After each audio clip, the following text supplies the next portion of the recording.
नमस्कार दोस्तों, स्वागत है आपका मेरी बगिया में।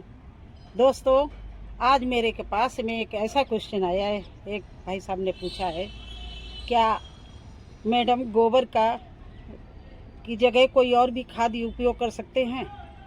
क्योंकि गोबर की खाद हमारे आसपास कहीं नहीं, मैं बहुत शहरी इलाके में रहता हूँ और मुझे गोबर की खाद नहीं मिल पाती है।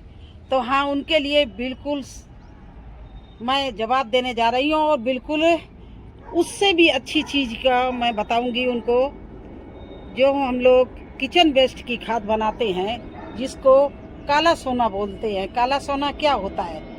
वो इसीलिए उसका नाम काला सोना रखा गया है कि वो हमारे प्लांट के लिए इतनी उपयोगी होती है, इतनी गोबर की खाद भी नहीं होती है।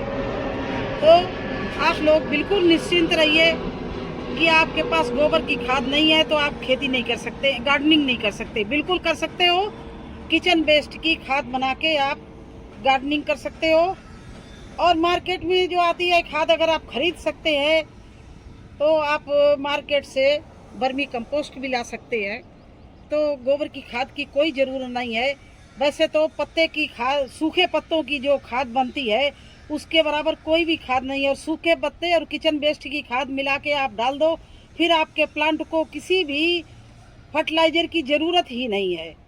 तो उनके लिए ये मैं कह रही हूँ कि कैसे बनाते हैं। अगर नहीं बनाई है, काला सोना नहीं बनाया है, किचन वेस्ट नहीं बनाया, तो आइए चलिए हम उनको 2-3 रूप में दिखाएंगे किस किस तरह से बनाया जाता है। तो देखिए, बड़े रूप में मैं बनाती हूँ तो इस ड्रम में बनाती हूँ, क्योंकि मेरे पास में बहुत किचन वेस्ट निकलता है। और देखिए, ये हमारा किचन वेस्ट बन रहा है। ये देखिए, ये किचन वेस्ट बन के गल के तैयार हो गया है। ये किचन वेस्ट आप ऐसे ड्रम में सब चीज़ भरते रहिए और आप इस तरह से सड़ के गल के तैयार हो जाता। देखिए, ये किचन वेस्ट बन रहा है।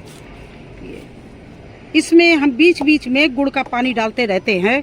और देखिए, ये किचन वेस्ट में ये कीड़े जो होते हैं, ये हमारे किचन के वेस्ट को खाते हैं और फिर इनसे ही ये खा के ये किचन वेस्ट को गला देते हैं और इनसे ही बहुत उपयोगी काला सोना बनता है। तो देखिए, इन कीड़ों, ये हमारे गार्डनिंग के लिए मित्र जो हैं, कीटाणु मित्र की तरह कीटाणु हैं। तो ये हमारे किचन वेस्ट को सड़ा देते हैं, गला देते हैं। और इसमें इस तरह से ड्रम में भरते रहिए और ऊपर से इसमें थोड़ा सा हर महीने बाद में, 15 दिन बाद में थोड़ा सा गुड़ का पानी या छाछ डालते रहिए। तो देखिए, इस तरह से ये गल जाता है। फिर इसको हम जब अच्छी से धूप निकलेगी तब सुखा देंगे। कम से कम इसको 1 साल के लिए हम इसी तरह से छोड़ देते हैं। तो ये देखिए, बड़े रूप में बनाते हैं। और इसको इस समय बारिश हो रही है तो ढक देते हैं, जिससे पानी ना अंदर जाए। इस तरह से इसको ढक दिया और छेद वाला है, इससे गैस भी निकलती रहती है। अब देखिए, आपके पास ड्रम नहीं है तो इस तरह से पानी के घड़े हों। देखिए, ये छोटे रूप में मैं बना रही हूँ। इसमें किचन वेस्ट भर दिया, ऊपर से मिट्टी से इसका मुंह बंद कर दिया। इसके नीचे बहुत ही बेहतरीन घड़े से किचन वेस्ट हमारा बनके तैयार होके निकलेगा। तो इस तरह से हम इसको बना लेते हैं। इसको हम 2-4 दिन में खोलने वाले हैं। बिल्कुल बना हुआ तैयार है किचन वेस्ट। ये देखिए, तो इस तरह से छोटे रूप में भी आप बना सकते हैं। आपके पास घड़ा ना हो, कोई बकेट हो, उसमें आप किचन का वेस्ट डालते रहिए और इस तरह से ढक के रख दीजिए। ये किचन वेस्ट 6 महीने में आपको गल के तैयार मिलेगा। तो ये किचन वेस्ट धीरे धीरे डालते डालते जब आपका 6 महीने 7 महीना हो जाए, आपका ड्रम या आपने घड़ा लगाया भर जाए, फिर इसको बंद करके 2-3 महीने की छोड़ दीजिए। कम से कम 1 साल तक अगर आपका ड्यूड़ा लग जाए। मैं 1 साल में 1 ड्रम भरती हूँ और जब दूसरा ड्रम जब ये भर जाता है, इसको छोड़ती हूँ तो दूसरा ड्रम लगा लेती हूँ। इस तरह से हमने 2 ड्रम लगा रखे हैं। तो जब ये पुराना हो जाता है तो इसको ऐसे नहीं, इसको फिर हम धूप में डालते हैं। जब अप्रैल मई की धूप कड़ी होती उसमें डालते हैं। फिर जब धूप में 4-5 दिन पड़ा रहता है, फिर इसको छन्ने से छान लेती हूँ। जो मोटा मोटा होता है उसको मैं नीचे ग्रो बैग में या गमले में या क्यारी में भरने के लिए नीचे डाल देती हूँ। और जो महीन बिल्कुल छना हुआ निकलता है उनको बोरियों में भर के सेव करके रख देती हूँ। जब भी प्लांट लगाती हूँ तो डाल देती हूँ क्या, तो उससे बढ़िया और हमारे प्लांट के लिए कोई उपयोगी खाद नहीं। तो आप बिल्कुल चिंता मत करना।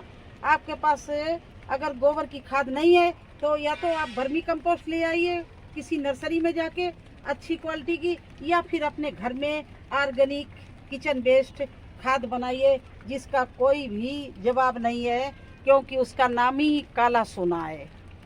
तो आपकी बात में समझ में आ गई, मैंने आपको जवाब दे दिया है। ये देखिए चींटी का पाउडर ये मैं डालती हूँ, और ये हर मतलब कोई भी आप सब्जी बोएं आप डाल सकती हैं। थोड़ा सा इसमें 5% केमिकल होता है, नहीं तो ये बिल्कुल वो बोलते हैं अच्छा ऑर्गेनिक होता है। मेलाथिन इसका नाम है, और ये पे है। नहीं तो आपको मैं घर में ऑर्गेनिक भी पाउडर बनाती हूँ, उसके बता रही हूँ।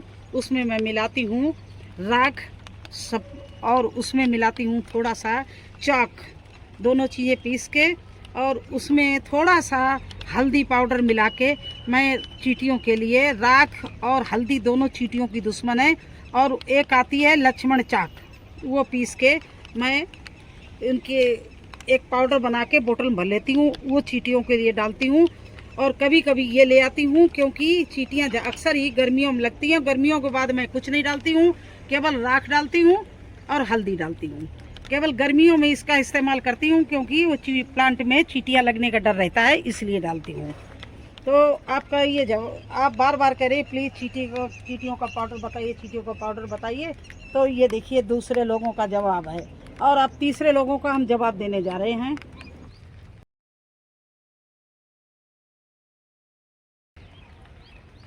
सरिता जी ने पूछा है कि आप थोड़ा अपनी हल्दी और अरबी दिखाना, तो देखिए, और उसकी केयर टिप्स बताना। तो हल्दी और अरबी की कोई भी केयर टिप्स नहीं है, क्योंकि उसके लिए मैं पहले ही इतनी रिच मिट्टी बना देती हूँ। एक काम करती हूँ, बस जो उसमें घास निकलती है उसकी मैं गुड़ाई करके इस तरह से गुड़ाई कर डालती हूँ। और जब ये 2-3 महीने की हो जाती हैं बड़ी बड़ी, तब इनकी थापी बनाती हूँ, क्योंकि उस समय इनमें जो है वो गांठ बैठने लगती है। तो जितनी घास होती है बस उसको उखाड़ती रहती हूँ, गुड़ाई करते रहते टाइम से। ये देखिए इस तरह से गुड़ाई करके सारी भी घास, क्योंकि इसमें घास बहुत निकल आती है, तो इसकी मिट्टी को गुड़ाई करते रहेंगे तो भुरभुरी रहेगी। इस तरह से गुड़ाई करती रहती हूँ, देखिए इस तरह से। और जब ये 2 महीने की हो जाएंगी कम से कम, बड़ी फूल पे आने लगेगी। अरबी में भी बहुत हल्दी में भी बहुत अच्छे फूल आते हैं। जब फूल पे आ जाएगी तो मैं इसमें थोड़ी सी फर्टिलाइज़र कोई भी जो मेरे पास होगी, चाहे किचन वेस्ट हो चाहे वर्मी कंपोस्ट हो, यही दोनों खादों में थोड़ी सी पोटास मिला के और इनकी थापी चढ़ा देते हैं, क्योंकि इसमें हल्दी में कोई भी कीड़ा अटैक नहीं करेगा। हल्दी अपने में खुद ही एक बहुत अच्छी एंटीसेप्टिक चीज़ होती है। तो इसमें इस तरह से ये देखिए इस तरह से इनकी थापी बना देते हैं, इस तरह से।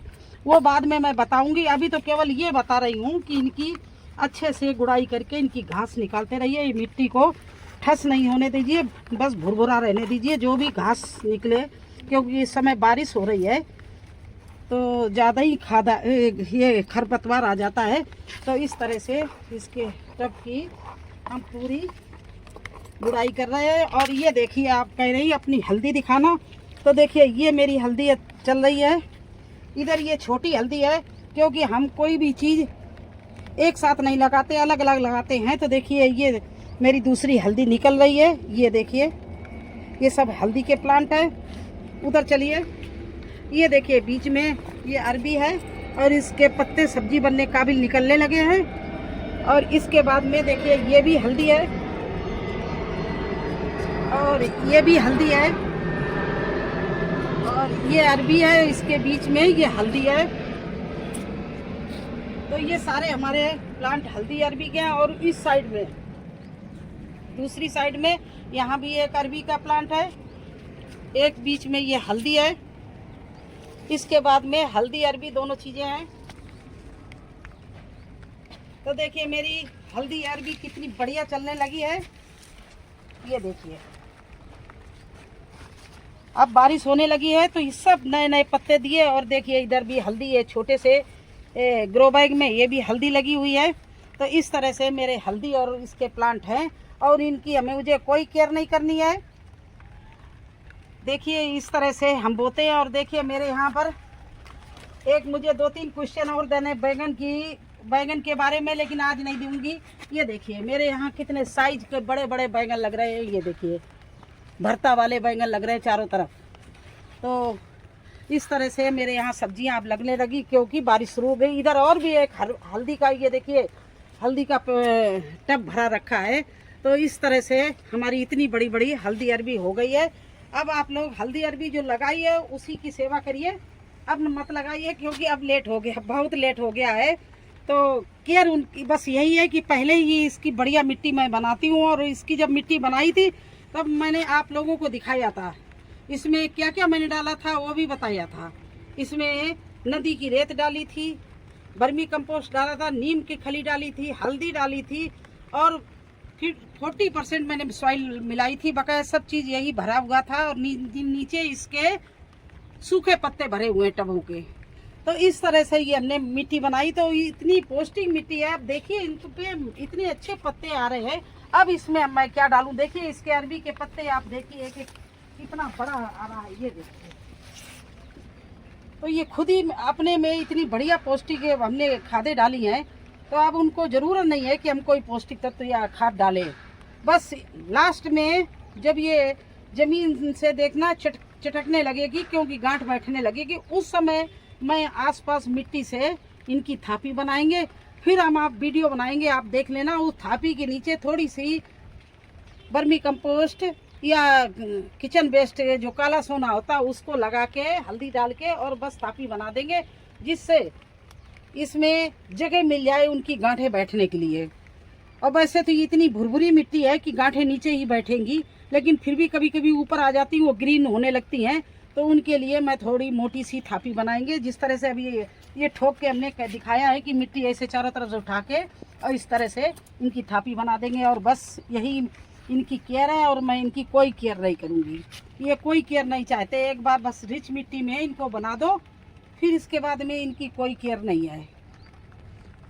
तो कैसा लगा आपको हमारा वीडियो और कैसी लगी हमारी जानकारी? अगर अच्छी लगी हो तो मेरे चैनल को लाइक करना, सब्सक्राइब करना, शेयर करना। फिर मिलेंगे। जो भी आपके क्वेश्चन होंगे उनके उत्तर देते हुए, हर प्रश्न का मैं उत्तर दूंगी। 2-3 लोगों का छूटा हुआ है, प्लीज़ आप लोग बुरा नहीं मानना। जैसे एक बैंगन के लिए पूछा है कि उनके बैंगन बहुत छोटे साइज के हो रहे हैं, और एक किसी ने पूछा है करेला की रिपोर्टिंग कैसे करते हो। अगर आप लोग बने रहे वीडियो में तो करेला की मैं रिपोर्टिंग भी कर दूं, लेकिन लगता है ज़्यादा बड़ा वीडियो बना देंगे, आप लोग पूरा देखेंगे नहीं। इसलिए करेला की रिपोर्टिंग, करेला की हमने सीड का लगाने को तो बहुत से बनाए हैं और करेला की रिपोर्टिंग भी मैं उनको दिखाऊंगी। तो ये बस मैं वीडियो यहीं पे समाप्त करती हूँ। देखिए हमारे लौकी के हमने उस दिन प्लांट लगाए थे, आप लोगों को दिखाया था किसके साथ में, ये एलोवेरा के साथ में दबा के निकाले थे, लगाए थे। तो देखिए इसके प्लांट वो निकलने लगे हैं, 2 प्लांट निकल आए और धीरे धीरे सारे निकल आएंगे। एलोवेरा के साथ में आप सीड लगाएंगे तो आपका सीड कोई भी में नहीं मारा जाएगा। तो फिर मिलते हैं, तब तक के लिए आज्ञा दीजिए। धन्यवाद।